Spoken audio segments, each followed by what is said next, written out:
നമസ്കാരം. ഓട്ടപ്രശ്നത്തിലേക്ക് എല്ലാ പ്രേക്ഷകർക്കും സ്വാഗതം. ഇന്ന് ഒരു വാർത്തയാണ് ഉയർത്തി കാണിക്കാനുള്ളത്. ആ വാർത്ത മറ്റൊന്നുമല്ല, രാജസ്ഥാനിൽ നിന്നുള്ള ഒരു വാർത്തയാണ്. രാജസ്ഥാനിൽ ഒരു സർക്കാർ സ്കൂൾ അധ്യാപികയെ പിരിച്ചുവിട്ടിരിക്കുന്നു.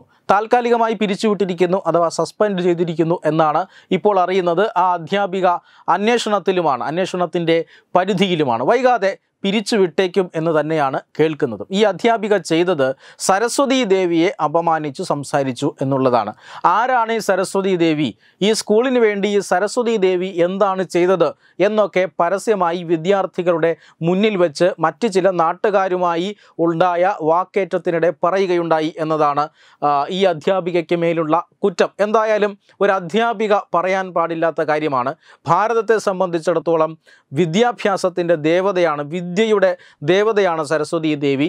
ഓരോ വിദ്യാലയവും സരസ്വതി ദേവിയുടെ ക്ഷേത്രമാണ് എന്ന് തന്നെയാണ് നിയമപരമായി പോലും വിശ്വസിക്കുന്നത്. കാരണം അതിന് കേരള ഹൈക്കോടതിയുടെ ഒരു വിധി പോലുമുണ്ട്. സ്കൂളിൻ്റെ മതിലുകളിൽ പരസ്യം പതിക്കുന്നതിനെതിരെ വർഷങ്ങൾക്ക് മുമ്പ് കേരള ഹൈക്കോടതിയിൽ വന്ന ഒരു ഹർജിയിൽ കേരള ഹൈക്കോടതി അസന്ദിഗ്ധമായി പറഞ്ഞിട്ടുണ്ട്, ഈ സ്കൂളുകൾ എന്ന് പറഞ്ഞാൽ അത് ആധുനിക കാലത്തെ സങ്കല്പം മാത്രമല്ല, ഭാരതീയതയെ സംബന്ധിച്ചിടത്തോളം അതൊരു വിദ്യാക്ഷേത്രമാണ്. അതിനെ ക്ഷേത്രമായിട്ടാണ് നമ്മൾ കാണുന്നത്. അതുകൊണ്ട് തന്നെ അതിൻ്റെ മതിലുകളിൽ ഇത്തരം വൃത്തികേടുകൾ പാടില്ല എന്ന് ഹൈക്കോടതി വിധിക്കുകയും സ്കൂളിൻ്റെ മതിലുകളിൽ പരസ്യം പതിക്കരുത് എന്നൊരു സുപ്രധാനമായ ഉത്തരവ് വരികയും ഒക്കെ ചെയ്തു. ഭാരതീയർ വിദ്യാലയങ്ങളെ എങ്ങനെയാണ് കാണുന്നത്? അത് ആധുനിക കാലത്തായാലും പുരാതന കാലത്തായാലും ചില ഏറ്റക്കുറച്ചിലുകൾ വരും എന്നല്ലാതെ വിദ്യയുടെ ദേവത സരസ്വതിയാണ് എന്ന് ജാതി മത ഭേദമന്യേ ഭാരതീയർ വിശ്വസിക്കുന്നുണ്ട്.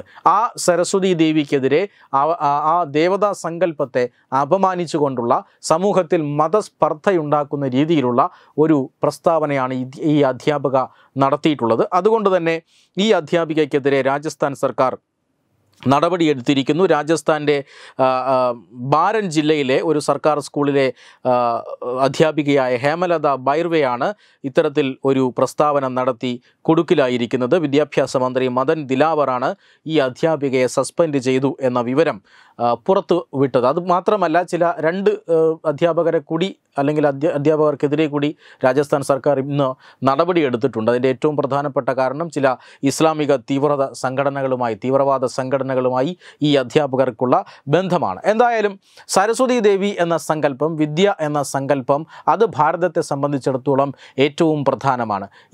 ഈ ഒരു വാർത്ത കേൾക്കുമ്പോഴാണ് പണ്ടുകാലത്തെ എന്ന് പറഞ്ഞാൽ അതിപുരാതന കാലത്തെയും ഒന്നുമല്ല, 2007 കേരളത്തിൽ നടന്ന ഒരു സംഭവം ഓർമ്മ വരുന്നത്. 2007 ഇടതുപക്ഷ സർക്കാർ കേരളം ഭരിക്കുമ്പോൾ സാംസ്കാരിക വകുപ്പ് മന്ത്രിയായിരുന്ന MA ബേബി വകുപ്പ് ഭരിച്ചുകൊണ്ടിരിക്കുമ്പോഴാണ് ചിത്രകാരനായ MF ഹുസൈന് രാജാ രവിവർമ്മ പുരസ്കാരം നൽകുന്നത്.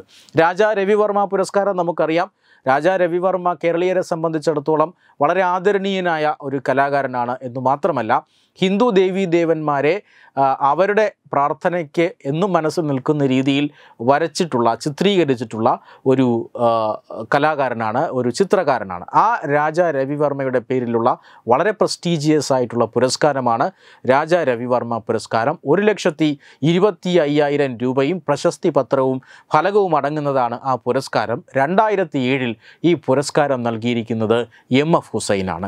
MF ഹുസൈൻ എൻ്റെ കുപ്രസിദ്ധി എന്താണ് എന്ന് നമുക്കറിയാം. അദ്ദേഹം മതവികാരങ്ങളെ അദ്ദേഹത്തിൻ്റെ ചിത്രങ്ങളിലൂടെ വ്രണപ്പെടുത്തുന്നയാളാണ്. അദ്ദേഹത്തിൻ്റെ മനസ്സിലുള്ള വർഗീയത അല്ലെങ്കിൽ വർഗീയ സ്വഭാവം അത് തുറന്നു കാട്ടാനായി കലയെ ഉപയോഗപ്പെടുത്തിയിട്ടുള്ള ഒരു വികല കലാകാരനാണ്.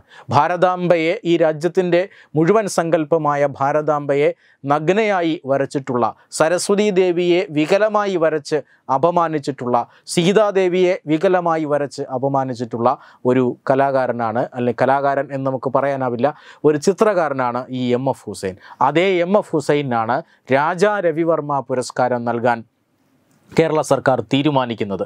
അതിനെതിരെ വലിയ പ്രതിഷേധം കേരളത്തിൽ നിന്ന് തന്നെ ഉണ്ടാകുന്നുണ്ട്. പക്ഷേ ഈ പുരസ്കാരം നൽകാൻ കേരള സർക്കാർ എത്രമാത്രം പണിപ്പെട്ടു എന്ന് നമ്മൾ നോക്കണം. 3 അംഗ ജൂറിയെ വെക്കുന്നു. ഈ ജൂറിയോട് MF ഹുസൈന് പുരസ്കാരം നൽകണമെന്ന മുൻവിധിയോടുകൂടി ആയിരിക്കണം ഈ ജൂറിയെ വച്ചിട്ടുള്ളത് എന്ന് വ്യക്തമാണ്. അതിൻ്റെ ചില തെളിവുകൾ പിന്നീടുണ്ട്. പക്ഷേ 3 അംഗ ജൂറിയെ വെക്കുന്നു, MF ഹുസൈന് അവാർഡ് നൽകുന്നു. കോടതി അതിന് ആദ്യഘട്ടത്തിൽ സ്റ്റേ കൊടുക്കുന്നു. കൊച്ചി രാജകുടുംബമായ RR രവിവർമ്മ നൽകുന്ന ഒരു ഹർജിയെ തുടർന്ന് കോടതി ഈ പുരസ്കാരം നൽകരുത് എന്ന് ആദ്യം പറയുന്നു. 2007 തന്നെ അതിന് സ്റ്റേ വരുന്നു. അതുകൊണ്ട് തന്നെ MF ഹുസൈന് അവാർഡ് നൽകാൻ ഉദ്ദേശിച്ചിരുന്ന ആ സമയത്ത് അവാർഡ് നൽകാൻ കഴിയാതെ പോയി. മാത്രമല്ല ഈ MF ഹുസൈൻ 2006 തന്നെ രാജ്യം വിട്ട പുള്ളിയാണ്. രാജ്യത്തുണ്ടായ വലിയ പ്രതിഷേധത്തിൻ്റെയും അതുപോലെ തന്നെ മതവികാരം വ്രണപ്പെടുത്തിയതിന് ഒരു കേസിൻ്റെ മേൽ ഒരു ജാമ്യമില്ല വാറണ്ട് നിലനിൽക്കുന്ന ഒരു കലാകാരൻ. ആ സമയത്താണ് ഇയാൾ രാജ്യം വിട്ടു പോകുന്നത്. അതിനുശേഷമാണ് ഇയാൾക്ക് പുറകെ കൊണ്ടുപോയി ഈ പുരസ്കാരം കൊടുക്കാൻ ശ്രമിക്കുന്നത്. കോടതി സ്റ്റേ ചെയ്തത് കാരണം പുരസ്കാരം അന്ന് കൊടുക്കാൻ സാധിച്ചില്ല. എന്നാൽ ഈ പുരസ്കാരം കൊടുക്കാനുള്ള ശ്രമം സർക്കാർ തുടർന്നുകൊണ്ടേയിരുന്നു. ഈ ഹർജിക്കെതിരെ സർക്കാർ നിരന്തരം വാദിച്ചു, ചില നിയമപരമായ ഇടപെടലുകൾ നടത്തി. അതിനുശേഷം 2009 കേരള ഹൈക്കോടതി തന്നെ ആ സ്റ്റേ നീക്കിക്കൊടുത്തു. പക്ഷേ വീണ്ടും ഈ MF ഹുസൈന് പുരസ്കാരം കൊടുക്കാനുള്ള തീവ്രമായ ശ്രമമാണ് കേരളത്തിലെ ഇടതുപക്ഷ സർക്കാർ അന്ന് നടത്തിയത്. മാത്രമല്ല ഈ പല രാജ്യങ്ങളിലുമായി കറങ്ങി നടന്നുകൊണ്ടിരുന്ന MF ഹുസൈനെ ഇന്ത്യയിലേക്ക് കൊണ്ടുവരാനുള്ള ശ്രമം നടക്കുന്നു. അതിന് ഇന്ത്യ ഗവൺമെൻറ് തടയിടുന്നു. അന്ന് BJP സർക്കാർ അല്ല ഭാരതം ഭരിക്കുന്നത് എന്നോർക്കണം. പക്ഷേ ഇന്ത്യ ഗവൺമെൻറ് അതിന് അനുവദിക്കുന്നില്ല. അതിനുശേഷം കേരള സർക്കാർ ഗൾഫിലെ ഏതെങ്കിലും രാജ്യത്ത് കൊണ്ടുപോയി ഈ പുരസ്കാരം കൊടുക്കാനുള്ള ശ്രമം നടക്കുന്നു. അതും നടന്നില്ല. ഇങ്ങനെ തീവ്രമായ ശ്രമങ്ങൾക്കിടയിൽ ഒരു കാര്യം സംഭവിക്കുന്നു. 2012 വളരെ നിർണായകമായ ഒരു കാര്യം സംഭവിക്കുന്നു. മറ്റൊന്നുമല്ല, MF ഹുസൈൻ തട്ടിപ്പോയി. അതോടുകൂടി കേരള സർക്കാരിൻ്റെ ആ ചൊറിച്ചിലും മാറിക്കിട്ടി എന്ന് തന്നെ പറയാം. പക്ഷേ സരസ്വതി ദേവിയെ അപമാനിക്കുന്ന ഒരു വ്യക്തിക്ക് ഇത്രമാത്രം ഒരു ആദരവ് നൽകിക്കൊണ്ട് വീണ്ടും ഈ സംസ്കാരത്തെ അപമാനിക്കാൻ ശ്രമിച്ച കേരളത്തിലെ ഇടതുപക്ഷത്തെയും ഇപ്പോൾ സരസ്വതി ദേവിക്കെതിരെയുള്ള ഒരു പ്രസ്താവന പോലും അതിനെ വളരെ കൃത്യമായി തന്നെ എതിർക്കുന്ന സമൂഹത്തെയും തമ്മിൽ താരതമ്യപ്പെടുത്തേണ്ടത് വളരെ അത്യാവശ്യമായതുകൊണ്ടാണ് ഈ കഥ ഓർമ്മിപ്പിച്ചത്. വെബ് ഡെസ്ക് തത്വമൈ ന്യൂസ്.